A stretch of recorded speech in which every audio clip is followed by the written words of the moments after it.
It's going to be a little different Sunday. I'm going to probably offend some of you guys. I'm going to be really direct. So if you're visiting here for the first time, I'm going to ask you to come back.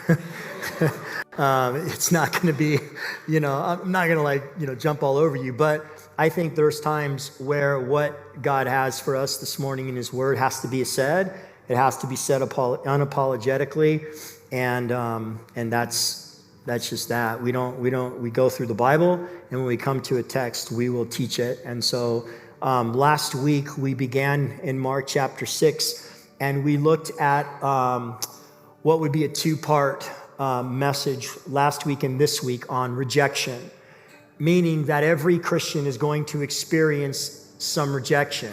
And we saw last week that rejection will come in three areas. We looked at two of the three last week, and we're going to look at the third one this morning. The first place of rejection that we see in Mark 6 is it will come within a person's home. Okay, Jesus said that in Mark chapter 6, when they rejected him at his home, he said, a prophet is not without honor except in his own home. And we saw and talked about how when a person makes a decision to follow Christ, the pushback will often come from the people that are closest to them, their relatives, the ones that they've known, since they were born. Jesus said as such when he said, think not that I have come to send a sword. I have not, nor have I come to, or think not that I've come to send peace. I've come to send a sword, and I will set a father against his son. I will set a mother against her daughter, a mother-in-law against her daughter-in-law. And then he said, and a man's enemies will be from his own home. And if you've ever experienced the truth of that reality, you know how painful that can be. When you make a decision to follow the Lord, those relatives that do not know God and do not want to follow God and are offended by the new light that exists in their home as they interact with you will come against you. Oftentimes, it'll come as little pokes and jabs as you're sitting around a barbecue and they're ridiculing you. You become maybe the butt of a joke and you don't say anything. But when you have that serious sit down, you will find out that oftentimes the people in this church are closer to you as family than those in your own bloodline. How many of you guys know what I'm talking about? So rejection will come at home. You can guarantee it, so don't be shocked when it does. The second area we looked at is rejection will come in society. Jesus said in Mark chapter 6 that when you go out to preach repentance and you go into somebody's home and they don't accept you, you shake the dust off your feet and you move on. It's our relationship to people when they reject the gospel. We don't sit there and pound them and make them feel like they're less than intelligent because they don't see life our own way. We simply preach the gospel and then we move on. And society will reject you, right? So your home will reject you. Don't be shocked in society when you're playing Christian music really low at your desk and somebody is offended by it and comes and tells your boss to shut that off, or tells you, can you please not wear the cross in the office, or can you do me a favor and not wear that printed t-shirt? Okay, society will not accept Jesus. Bottom line, they haven't and they won't. And that is why he'll come back and he'll judge the people who reject him. And this morning, we're going to look at number 3. And number 3, and the rejection that every Christian should feel, is that from the world system or governments and laws or the way things are done in culture, right? And I think this one, we all feel a weight right now. We are seeing things happen around us that are unexplainable in human terms. There is some sort of spiritual move behind it that's causing us to scratch our head and go, I don't get how common sense and common decency has been done away with, and this has been adopted in its place. And we're shocked at the rejection of our faith by government, by laws, and just by the way things are done. And so I think to start off with, I think it would be a good place to explain exactly what should have happened when you came to know Jesus, if you have done that so far. In other words, there ought to have been something that began. And the reason I think we need to start here is because within the Christian church, we are not all on the same page with what I'm going to share with you this morning. And that is why I said for some of you, I may offend you. If I do offend you, Pastor Joe's taking offense remarks after church. You can see him in the lobby. When you became a believer, you guys, you did not join the Republican Party. When you became a believer, you did not join a conservative movement. When you became a believer in Jesus Christ, you joined a kingdom. A kingdom, you guys.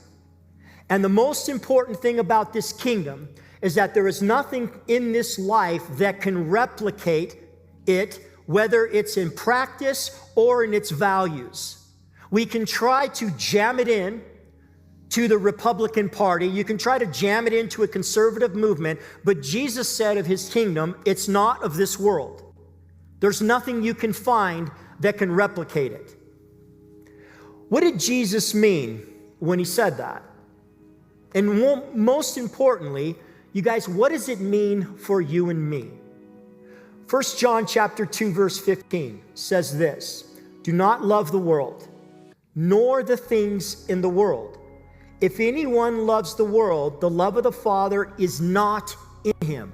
For all that is in the world, the desires of the flesh, the desires of the eyes, and the pride of life is not from the Father. Let me say that again. Is not from the Father, but is from the world. And the world is passing away along with its desires, but whoever does the will of God abides forever. Verse 16 says that there is an inextricable link. There is an unbreakable link between the desires of the human nature and its flesh and what the world offers to fulfill those desires. We're linked to it. You can't separate from it. You have fleshly desires, and the world has things to fulfill those fleshly desires, and it's like glue. You will never be able to pull them apart. And verse 16 says, all of this is contrary to the Father. It's not of God. It's completely different. So to be clear, God's ways, God's practices, God's economy, his thoughts are a part of an exclusive kingdom. Exclusive. And God's ways, his practices, and his thoughts, which are holy, are not interpreted by the sinful nature and desires of humanity. So we're clear.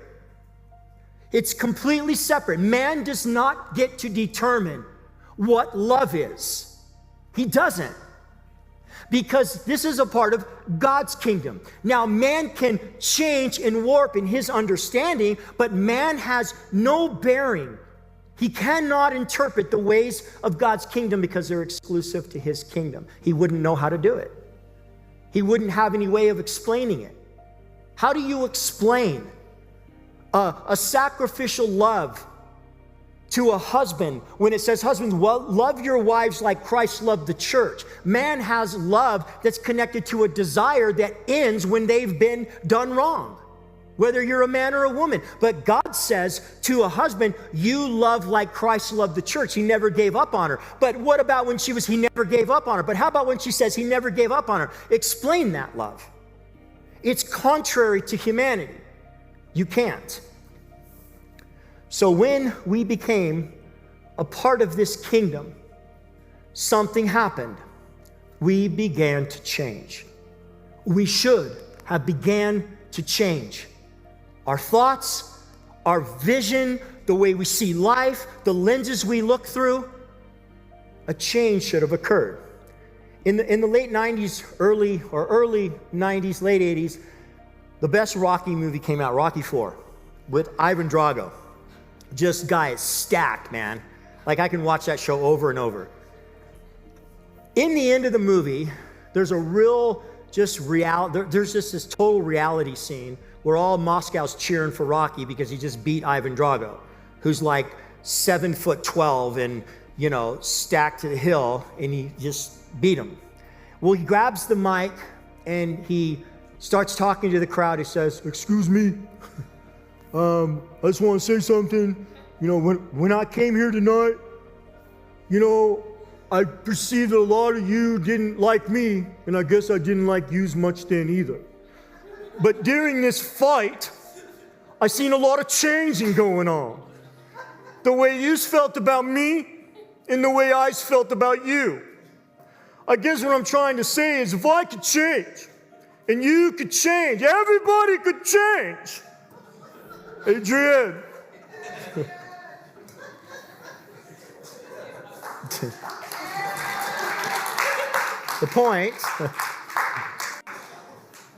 The point is when we come to Jesus, you guys, the way we felt about him before we came to him begins to change.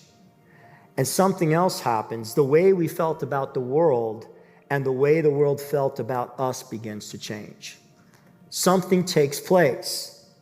John chapter 15, verse 18, Jesus puts it this way. If the world hates you, know that it hated me before it hated you. If you were of the world would love you as its own. But because you are not of this world, but I chose you out of it, therefore you will be hated. You guys, listen, look right here. When you came to Jesus, and the closer you grew to him, there should be a growing separation between you and the world. And the way that the world feels about you ought to change as well. They shouldn't embrace you and your views and the way that you think, and you shouldn't embrace it and its ideology and its worldview. There's a change that takes place when you come to him. Here's how 2 Corinthians 6:14 puts it, if you're taking notes. Do not be unequally yoked with unbelievers. For what partnership has the righteous with lawlessness? What fellowship has light with darkness? What accord or union has Christ with Baal? Or what portion does a believer share with an unbeliever? What agreement has the temple of God with idols? For we are the temple of the living God. I will make my dwelling amongst them, and they will be my people, and I will be their God. Therefore go out from their midst and be separate from them, says the Lord. There and them are pronouns. And syntactically, pronouns always refer to a noun. So in this passage, who is them and there that we're supposed to come away from? Is it the unbeliever? No, unbeliever is an adjective. And it's unbiblical to walk away from an unbeliever in most cases. The them and there refer to the idols. That's the noun. What is he saying? He's saying in the world has a way of worshiping. They have a way that they honor life and their twisted way of thinking, and it's like idol worship. And my people are to come away from that. They're not to think the way the world thinks. They're not to touch what the world touches. If the world is going this way and there's a narrative and they're feeding it into society, my people are supposed to have discernment so they come away from it and they're different because it's idol worship. What is he saying? He's saying that people that are not in God's kingdom are a part of a world where their practices and their ways are not from God. And his people are to be separate. They're not to have partnership with him. They're not to be in fellowship. They're not to be in agreement, and they're not to have portion with them. It's like a breakup. It's like an abrupt breakup. If you've ever had a breakup when you were younger, you know, where somebody did something, your boyfriend or girlfriend did something, and that was it. You ended it. It was abrupt. That's it. We're done. I don't want you to talk to me. You know, you erased their number. Well, some of you had phone books back then. They don't know phone books anymore. So some of you have no idea what I'm talking about. So forget it. Back then, there were phone books, and you erased their number, and you went into your yearbook, and you found their picture, and you put horns on them, you know, and gave the girl a beard or the guy, you know, whatever. You were done. That was it. No more. And if they tried to call you or they sent a friend over, you were like, you know what? I don't want to hear it. And you never talked to them again. And you didn't have cell phones, so you weren't tempted to look at their social media because there was no social media. The wonderful, beautiful days. But some of you have had junior high breakups. We're like, that's it, we're done. And then you call them 3 hours later, I'm sorry. right? And that's it. We're over on Monday, and then you're back together on Wednesday, and we're over on Thursday, and we're back together Thursday afternoon. Some of you still have relationships like that. That ain't good. What's the point? There's people that when they come to Jesus, they experience the abrupt breakup. It doesn't mean that they don't have struggles in life, but they're done with it. I'm done thinking like the world. I'm going to train and renew my mind, Romans chapter 12, verse 1 and 2, to think like God and to have God in my life. And I'm going to be in fellowship with other believers, and I'm going to reconstruct, let God reconstruct a whole different life with a whole different friends, going to give me a spouse that cares about him, and you've devoted yourself to that. And there's others that date the world still. They're like junior high breakups. I'm done with it. That's it. Never again. I'm sorry, God, I'm doing this again. And you're back and forth in the world.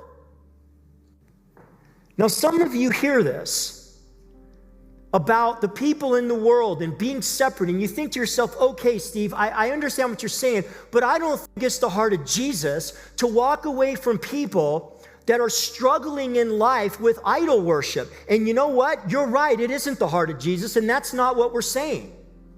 What we're saying is that the idol, if it impacts you, then you have a responsibility and a loyalty to God to separate yourself from that so that you can be pure. Identify what it is that you would be influenced by and get away from it completely.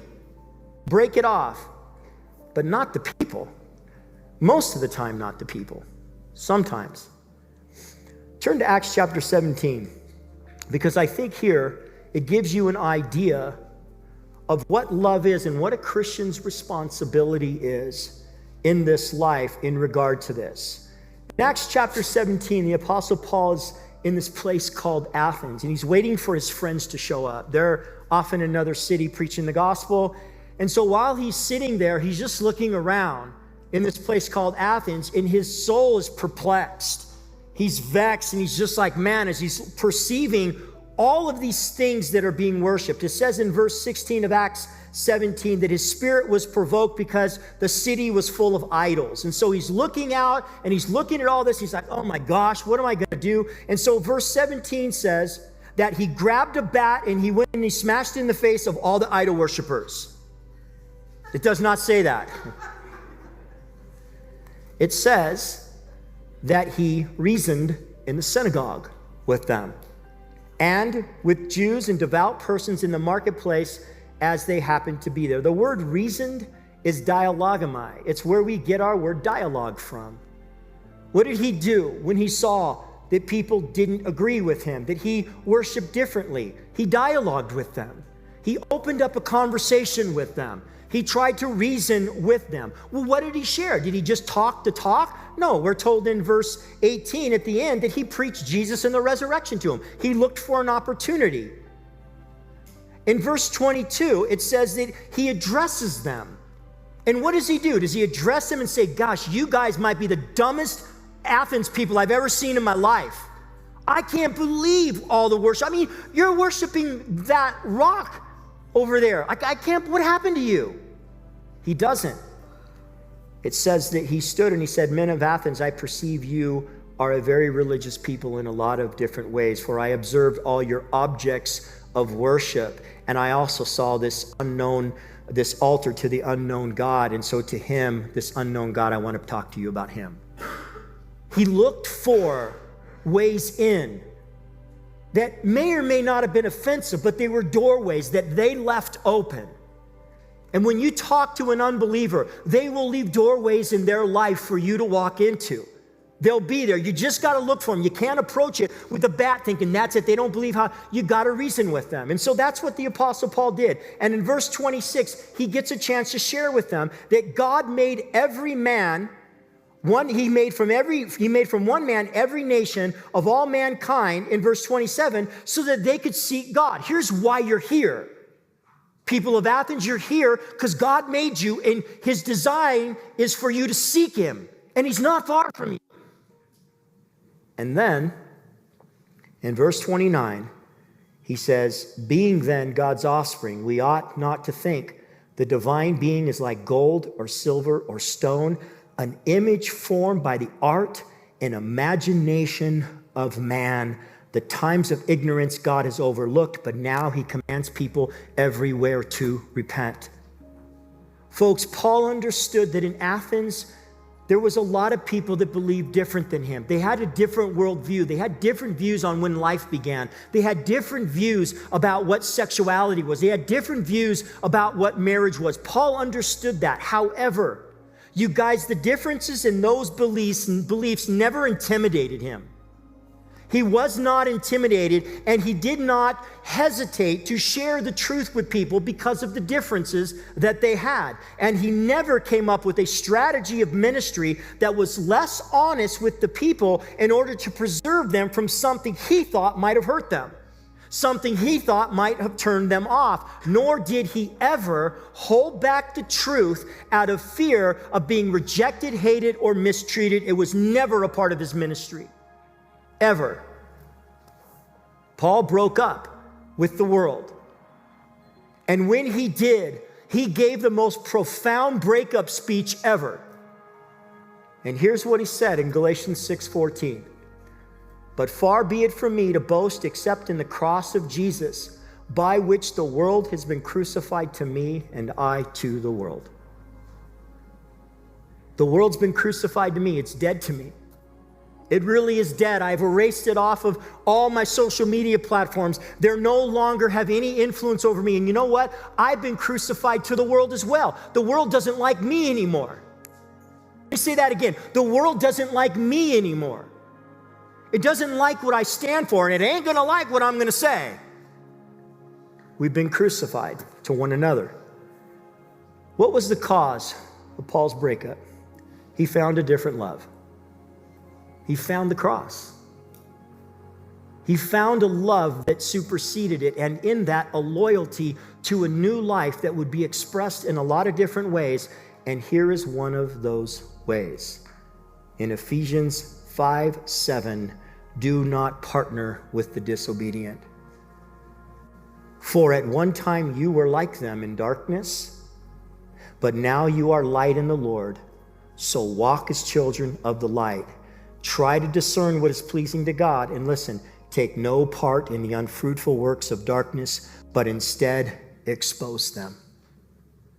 When we broke up with the world, we pledged a loyalty to Jesus. That was a part of your transition. You gave your word that your life wouldn't be your own, that you would give yourself wholly and completely to him, his ways, his thoughts, the way he does things, what he stands for, what he says is right, and what he says is wrong. We agreed in doing that to be a part of something where we would expose unrighteousness when it crossed our path, and we would never be okay with it if it did. But instead, we would open up our mouths. Christian, your loyalty is to God. I'll say it again. Your loyalty is to God, not the world you broke up with. Your loyalty isn't to your own preservation. It's not to your own acceptance by people in a world that have rejected Christ. Your loyalty is to God. And somebody should have told you that when you said yes to him. Now bring that truth in close to your chest as we read our narrative this morning. Mark chapter 6. Verse 14, King Herod heard of it. Heard of what? Jesus was healing. He was doing many miracles. King Herod heard of it. For Jesus' name become great and well known. Some said John the Baptist has been raised from the dead. That is why these miraculous powers are at work in him. But others said he's Elijah, and others said he's a prophet, like one of the prophets of old. But when Herod heard of it, he said, no, John, whom I beheaded, has been raised from the dead.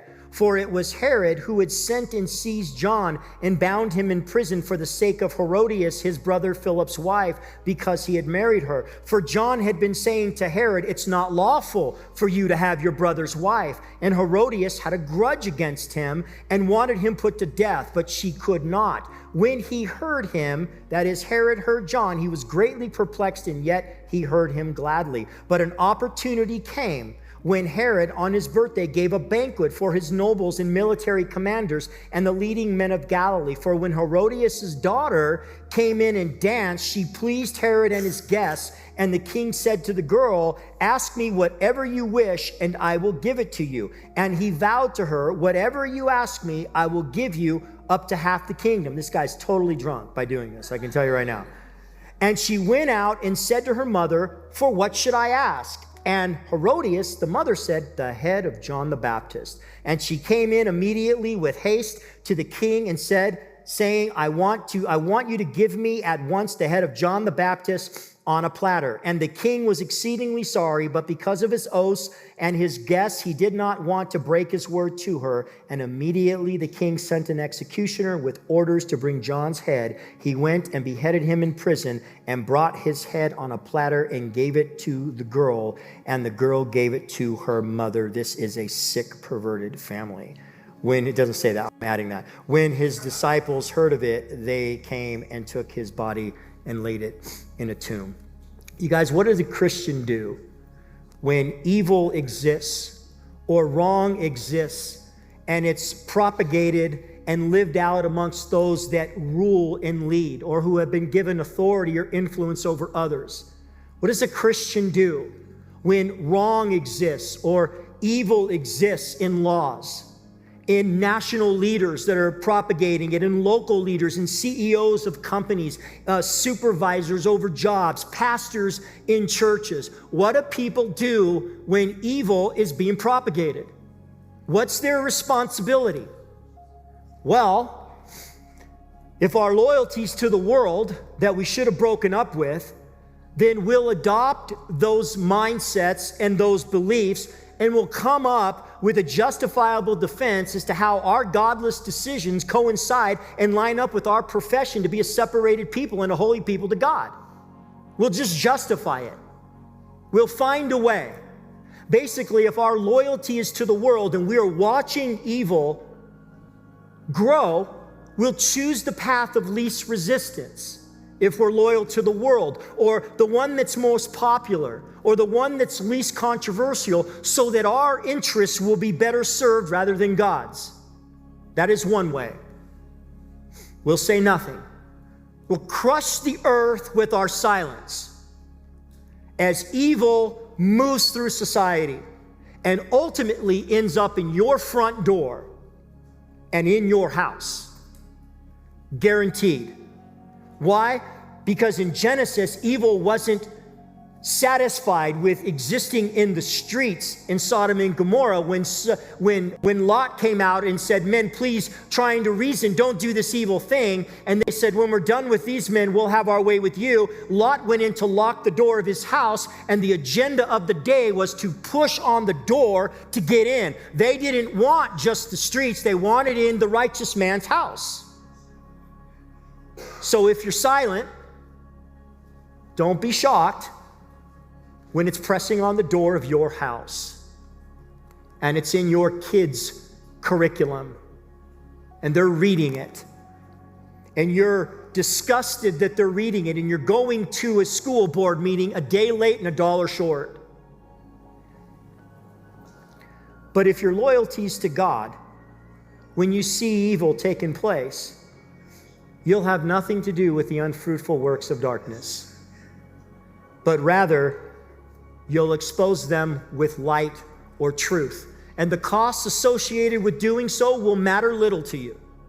It won't matter, because more valuable to you will be doing what's right before God than your own self-preservation. The story before us, you guys, sounds like a 21st century Instagram news piece. You have an evil politician who places himself above any accountability. You have a psycho-liberal activist who thinks the problem in the world is due to everybody's disagreement with her. You have a member of the upcoming generation who's being trained and used by the generation preceding them. And then you have the crazy Christian who, in the eyes of the media, the only thing he has ever reported about him is he lives in the wilderness, he doesn't bathe, he doesn't shave, he eats locusts and honey, and he keeps talking about this guy that's going to come down from heaven in a body. To understand what we need to walk away with this morning, you guys, we need to understand the backstory. When Jesus was born, a man named Herod the Great ruled. He was a psycho, an evil man. So evil was he that when the Magi came to him, when Jesus was approximately 2 years old, and they said, "Where is the one born King of the Jews?" And he said, "Whoa, a king is born? Hey, go find him so I can go worship him too." And we know the story. They went a different way, and Herod lost his mind. Herod the Great lost his mind, and he ordered the death of every child 2 years old and under in order to kill the would-be king because of his insecurity. Well, an angel visited Joseph and said, "Hey, the king's lost his mind. Take your son, your only son, and take him to Egypt. And when the king is dead, I will let you know." And so that's what happened. And they came back when King Herod died. When King Herod the Great died, he was Herod Antipas. He is the man in our story here. Herod was an evil politician above accountability. It was said that he had actually deleted 30,000 emails off of a certain one. No, that's wrong way. Sorry. My bad. Didn't mean that. I really said that out loud too.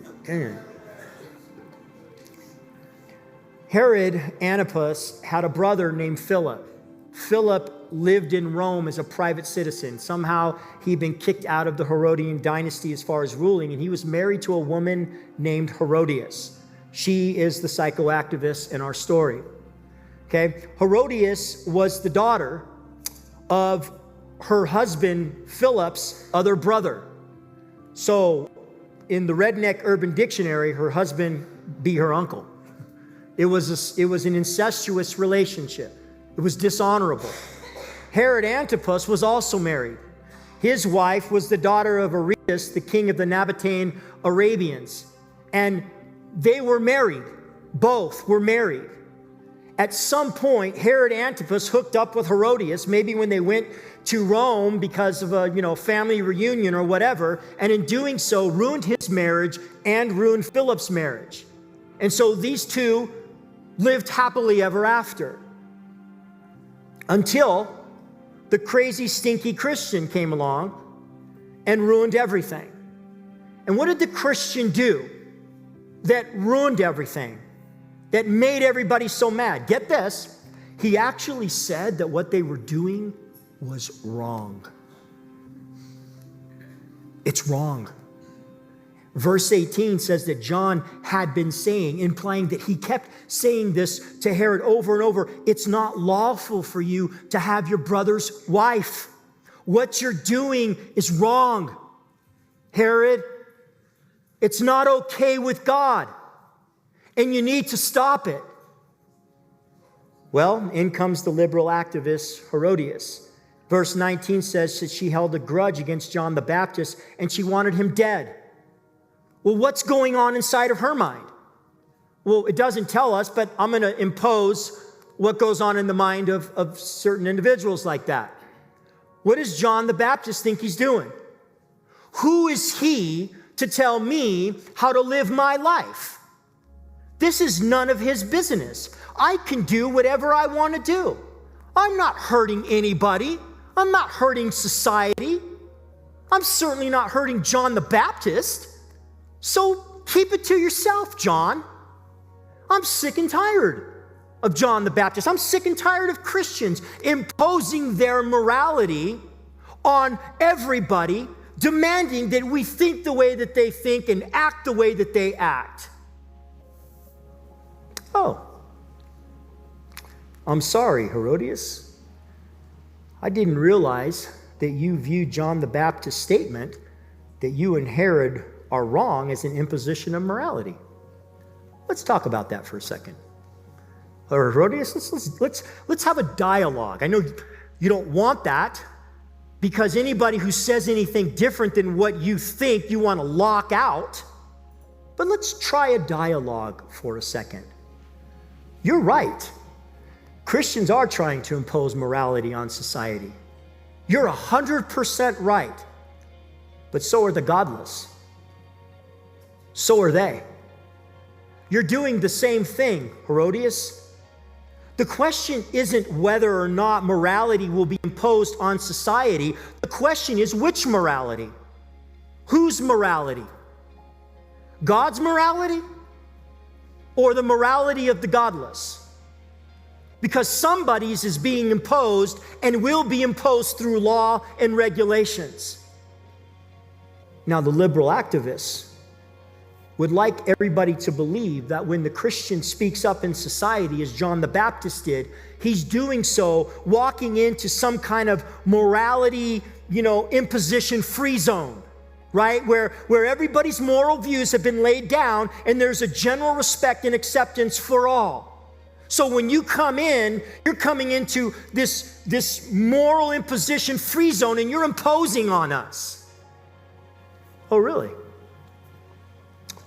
Well, it would seem to me that before the Christian came in the room to impose their morality in this so-called morality imposition free zone, that the mother and the doctor were free to impose theirs on the unborn child. Correct me if I'm wrong. It would seem to me that before the Christian walked into the room to impose their morality, the godless lawmakers were imposing theirs, giving rights for biological males to compete in women's sports. It would seem to me that before a Christian walked into the room to impose their morality, that the schools were imposing theirs by mandating pronoun usage to validate something that is neither scientific nor biologically true, but a lie. Herodias, I have a question for you.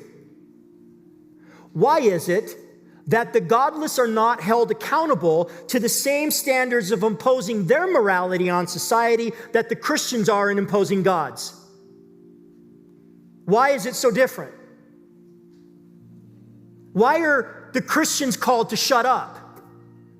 Why do Christian youth have to go to high school and they're made to feel like outcasts if they see something is wrong and they speak up? Why is it that the world gets to tell everybody else except itself that their moral imposition is wrong? But everybody else who disagrees with them has to just accept it. Or you're hateful, you're a bigot, and you're certainly not showing the love of Jesus. What exactly is the source of your grudge against John the Baptist, Herodias? What's the source of that? Does it really come from a place where what John the Baptist is saying is bad for society and human flourishing? I mean, do you really think what John is propagating, what Christians are propagating, is bad for culture, is bad for society, is bad for family?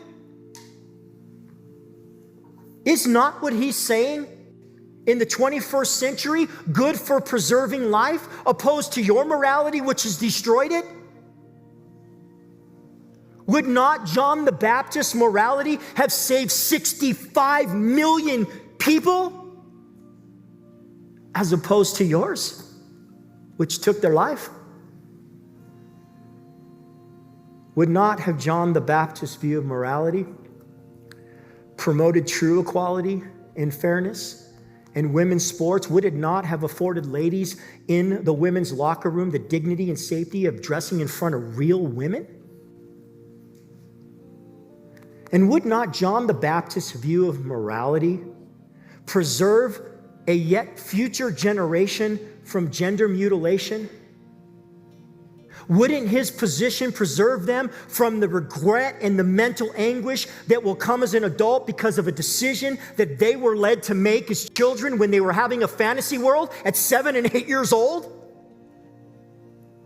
Whose morality, Herodias, is better for society?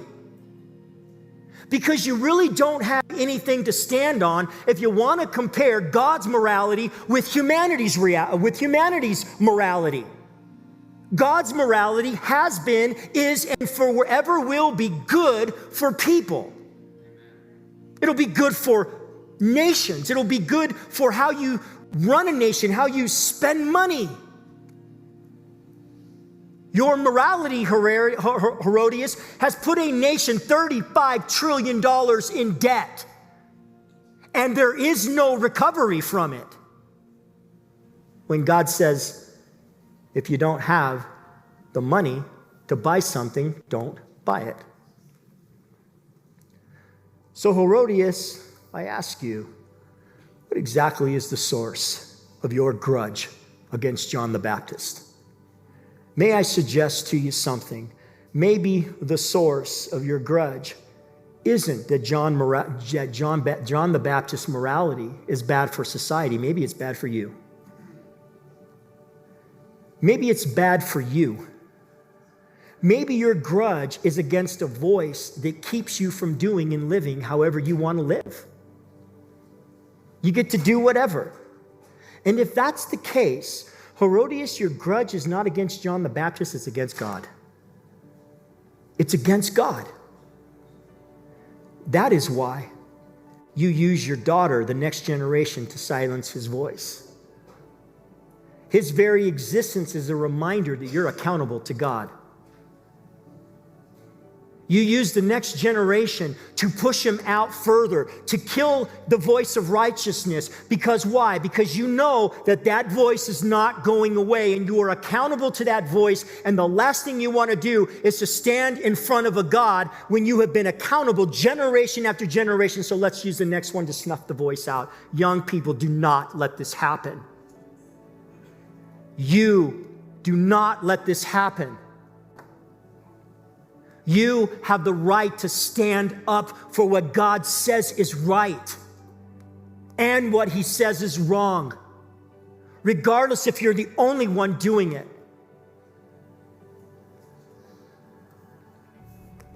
Folks, if the existence of the voice of truth is marked by silence, apathy, and compromise, then listen, that salt has lost its savor, and it is good for nothing except to be thrown out and trampled under the foot of people. Those were the words of Jesus. In the narrative this morning, you folks, your life in our current day is playing out on the pages of Scripture, right in front of you. Herod is the spineless politician who likes to hear John the Baptist, but who doesn't pay attention to his message and has no bearing on how he'll govern. He makes decisions on pacifying the bitter, obnoxious minority and then demands that everybody else capitulate, even though the majority of people don't agree with it. He's today's politicians. They're Republicans, they're Democrats, they're of every make and model. And they, listen, are the ones that God held responsible for bringing down a nation in Jeremiah 32:32, when God said, do you want to know why the nation of Israel is eating their young people and the women are being raped in the street? And do you want to know why this nation is no more? I will tell you. There are 3 reasons. First, your kings and your officials. Those are your politicians. They set rules and they set things that took you away from God. And then next were your priests and your prophets, the people that lied to you in the pulpit. And finally, the people themselves. Folks, let me tell you, I don't care what party they belong to. The politicians are not your friends. They are a part of a kingdom that you are not a part of anymore. Hold that close when you hear what they're saying on the news that's been set up to win your heart and soul. They're not all telling you a lie, but they might be. Don't sell out to them. Don't trust anybody except Jesus and what he says in his word. Second, the activist Herodias. She's the 21st century fascist that wants to throw people in prison because they don't agree with her positions. She wants to cancel them. She wants to make them feel like they're bigots and they're racists and they're everything else because they don't agree with her. She can't stand the words, "It is not lawful." She can't stand those words. They're murderous words to her. Folks, these are people that will never be told that there are limits to human behavior where a person can cross and actually do evil. You could do wrong. In these people's eyes, there are no limits. Every man can do what he wants in his own eyes. We have a whole book written about what happened to those people. And number 3 is Herodias' daughter, the next generation, who thinks she's doing a service by actually dispensing hate. Why? Because she was taught it. She was taught it, you guys. The next generation takes up the offenses of the previous one. They're not born certain ways. They're taught certain ways.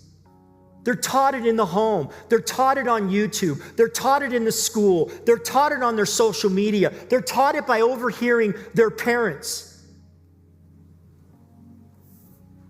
She learned hate and murder from her mom.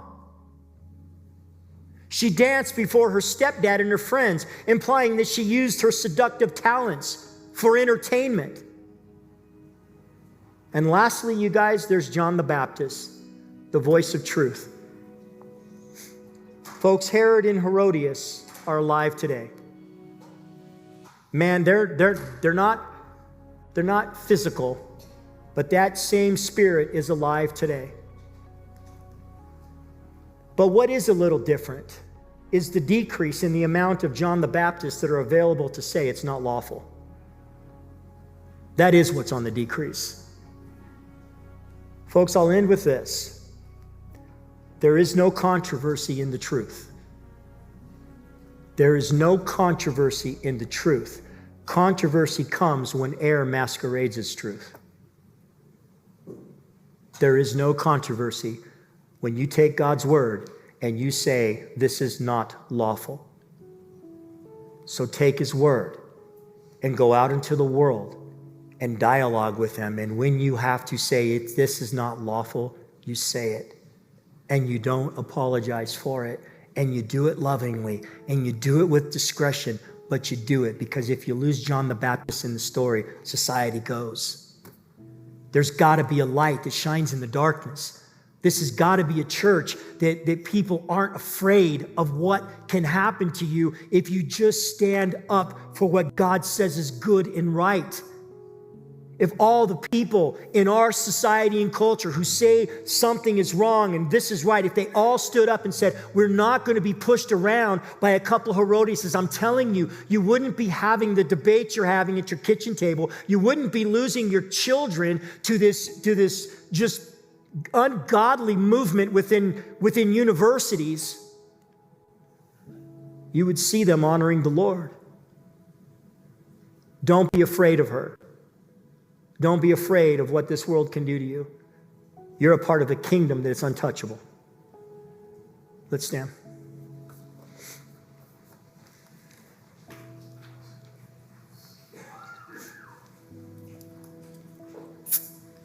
I told you it would be intense.